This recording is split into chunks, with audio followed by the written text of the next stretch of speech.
धनंजय मुंडे यांनाच वाल्मिक कराड नको होते, त्यांनीच एन्काउंटरची ऑफर दिली होती, असा नवीन एक दावा निलंबित पोलीस निरीक्षक रणजित कासले यांनी केलाय। या घडीची मोठी बातमी आहे। रणजित कासले यांनी कालही एक दावा केला होता, तो फक्त वाल्मिकच्या एन्काउंटर संदर्भात होता आणि आता जो दावा केलेला आहे तो ते असं म्हणतायत की धनंजय मुंडे यांनाच वाल्मिक कराड नको होते आणि त्यांनीच एन्काउंटरची ऑफर दिली होती।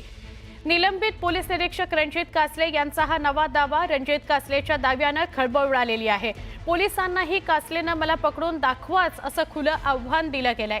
बीडमध्ये अॅट्रॉसिटी ऍक्ट नुसार रणजित कासले विरोधात गुन्हा दाखल करण्यात आलेला आहे।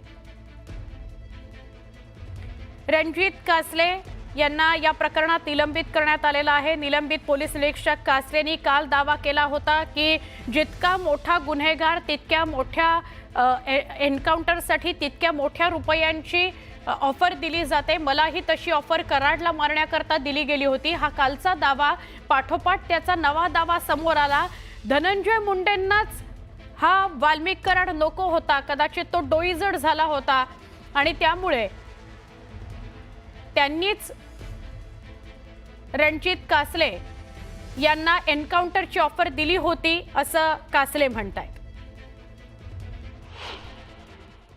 एन्काउंटर खुनी करण्याचा प्रयत्न केला आणि खुनी केला स्पष्टच सांगतो। आज असाही गुन्हा दाखल झालाय। ते धनंजय मुंडेंनाच नको होते वाल्मिक कराड, कारण त्यांची काही अंडी पिल्ली ते बाहेर काढणार होते आणि त्यांचा संबंध आला असता 302 मध्ये आणि आज ते आरोपी झाले असते किंवा होणारही नाहीत। कदाचित त्यांना खूप सपोर्ट आहे आपले महाराष्ट्राचे गृहमंत्री आणि सीएम फडणवीस साहेबांचा सपोर्ट आहे। ते होणारही नाही, त्यांना आरोपी केलेही नाही जाणार, तेवढे ते पुरावे दाबले गेलेले आहेत।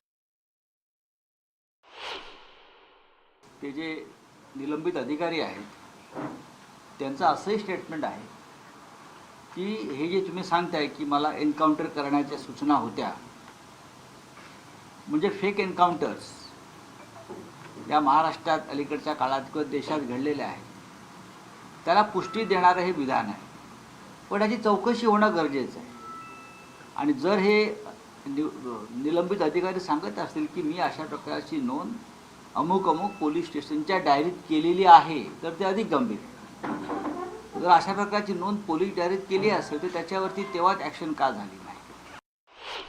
आमचे प्रतिनिधी सुरेश जाधव यांच्याशी बोलूया। सुरेश, बीडमध्ये आपण आहात, गेली अनेक वर्ष बीडमधलं वातावरण परिस्थिती आपण जाणता आणि ही केस तर आपण अत्यंत जवळून पाहिलेली आहे। काय सांगाल या नव्या दाव्याविषयी कासलेंच्या की धनंजय मुंडेंनाच डोईजड झालेले होते वाल्मिक कराड, त्यांनाच नको होते ते? ज्या पद्धतीने रणजित कासले यांनी दावा केलेला आहे त्यामुळे खळबळ उडाली आहे। मात्र गेल्या अनेक वर्षापासून पत्रकारिता करत असताना वाल्मिक कराड आणि धनंजय मुंडे यांचे जवळून संबंध पाहिलेले आहेत आणि अशा पद्धतीने ते करतील आजही मला विश्वास वाटत नाही। का तर एकूण ज्या सगळ्या परिस्थिती आपण जर बघितल्या तर वाल्मिक कराड यांनी धनंजय मुंडे यांना निवडून आणण्यासाठी ज्या पद्धतीने सगळं काही यंत्रणा वगैरे केलेल्या होत्या, तर त्यामुळे अशा पद्धतीने होईल असं शक्य वाटत नाही। मात्र गेल्या काही दिवसापासून जर आपण बघितलं तर रणजित कासले यांनी अनेक वेगवेगळे दावे केलेले होते। काल देखील दावा केला होता की मला 50 कोटीची ऑफर देखील देण्यात आली होती। फेक एन्काउंटर करत असताना कशा पद्धतीने एखादा जो व्यक्ती जेवढा गुन्हेगार मोठा असेल त्याची रक्कम कशी ठरली जाते होती, असे वेगवेगळे पोलखोल केले होता। आणि कालच रणजित कासले यांच्या विरोधात बीड शहरातील शिवाजीनगर पोलीस ठाण्यामध्ये गुन्हा दाखल झाला आणि त्यानंतर आज जो व्हिडिओ समोर आला आहे त्या व्हिडिओमध्ये त्यांनी स्पष्ट पद्धतीने धनंजय मुंडे यांचं नाव घेतलंय। या अगोदर देखील त्यांनी लोकसभा निवडणुकीमध्ये आणि विधानसभा निवडणुकीमध्ये पैशाच्या गाड्या अडवल्या म्हणून कशा पद्धतीनं हे केलं गेलं यावरती देखील त्यांनी प्रश्नचिन्ह उपस्थित केलं होतं। त्याचबरोबर माझ्या अकाउंटमध्ये 10 लाख रुपये आले, ते देखील कशा पद्धतीने आले होते, ते कुणी टाकले होते, या संदर्भात देखील प्रश्न उपस्थित केला होता। मात्र एकूणच रणजित कासले यांनी केलेल्या दाव्यावरती कितपत विश्वास ठेवायचा यावरती देखील महत्त्वाचा प्रश्न आहे। का तर त्यांनी या अगोदर देखील अनेक वेगवेगळे दावे केले होते, त्यामुळे साहजिक या संदर्भात आता तपासी यंत्रणा कशा पद्धतीने तपास करणार हे देखील पाहणं महत्त्वाचं असेल। नक्की, धन्यवाद सुरेश माहिती दिल्याबद्दल। अजून एक खळबळ त्यांच्या वक्तव्यानं निर्माण झाली आहे, ती अशी की मुख्यमंत्री देवेंद्र फडणवीस यांचं सुद्धा नाव घेतलेलं आहे की ते धनंजय मुंडेंना या सगळ्यातनं वाचवतील।